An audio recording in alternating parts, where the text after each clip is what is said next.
April 15, 2026 nung nakipag-swap nga tayo ng materyales sa ating tropa. 3 pirasong materyales nga. Trade daw, trade.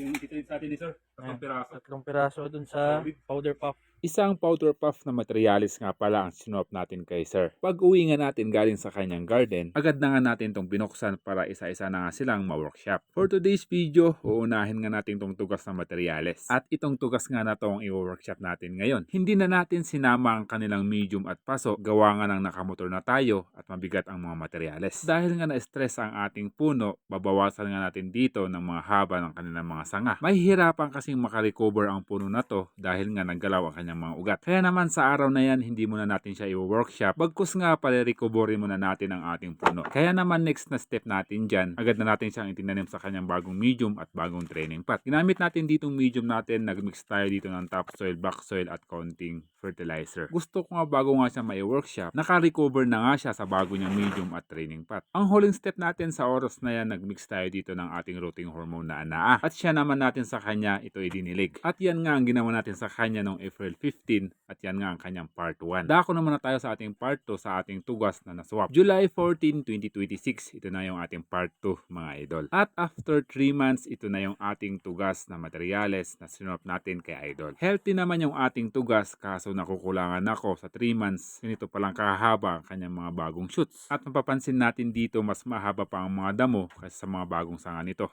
Para di matuluyang maagawan ng nutrients ang ating puno, aalisin nga natin lahat ng kanyang mga damo. Sa oras na to, malinis na ang ating puno. At sa 3 months nga mula nga nung naitanim natin to sa kanyang bagong training pot at medium, nasa 2 to 3 inches lang ang haba ng mga bagong shoots. At ngayon sa kanyang part 2, i-workshop na natin to guys. Unang first step natin, magbabawas tayo dito ng mga unwanted branches. Aalisin natin lahat ng mga sanga na hindi natin kailangan. Gamit itong ating gunting, itong ang gagamitin natin para mag-alis ng mga sanga na hindi natin kailangan. Sa mga matitira at may iwan na mga branches dito idol na pinili natin, i-defoliate nga natin sila, aalisin natin lahat ng kanilang mga dahon.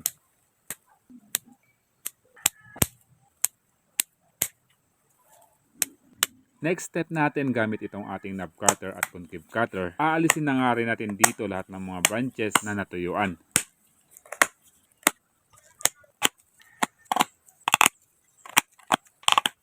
Gayun na din sa mga tinubuan ng mga shoots, may mga sobra kasi dito ng mga sanga. Paraan na nga rin to para mas mapabilis ang paghilom ng kanyang pinagputulan.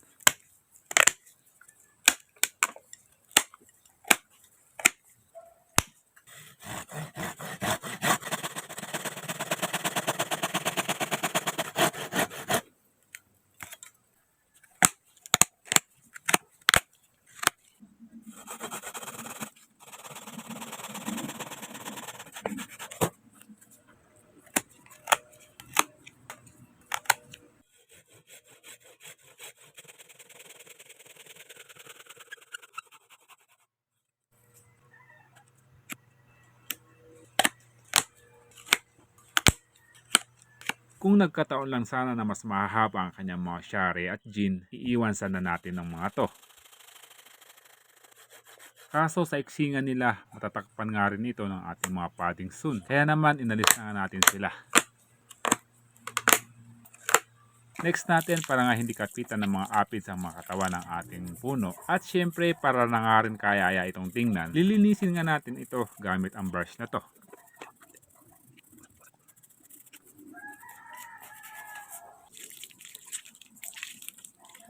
At ang huling step natin dito ang malagyan lahat ng mga pinagputulan ng ating cut trace. Syempre, para maiwasan ang pagkabulok at hindi nga rin mapasukan ng tubig ang mga pinagputulan. Hindi nga rin to agad-agad matuyuan, paraan nga rin para mas mapabilis ang paghilom nito.